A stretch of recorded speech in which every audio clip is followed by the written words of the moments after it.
سیدنا ابو ہریرہ رضی اللہ عنہ سے مروی ہے کہ نبی کریم صلی اللہ علیہ وسلم نے فرمایا، اگر مجھے اپنی امت پر مشقت ڈالنے کا خطرہ نہ ہوتا تو میں ان کو ہر نماز کے لیے وضو کرنے، ہر وضو کے ساتھ مسواک کرنے اور نماز عشاء کو 1/3 رات تک مؤخر کرنے کا حکم دے دیتا۔ حدیث نمبر 720 مسند احمد۔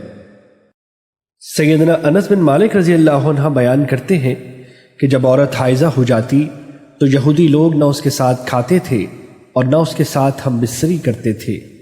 جب صحابہ نے نبی کریم صلی اللہ علیہ وسلم سے اس بارے میں دریافت کیا تو اللہ تعالیٰ نے یہ آیت نازل فرمائی، آپ سے حیض کے بارے میں سوال کرتے ہیں، کہہ دیجئے کہ وہ تکلیف دہ چیز ہے، حالت حیض میں عورتوں سے الگ رہو اور جب تک وہ پاک نہ ہو جائے ان کے قریب نہ جاؤ، ہاں جب وہ پاک ہو جائے تو ان کے پاس جاؤ جہاں سے اللہ نے تمہیں حکم دیا ہے۔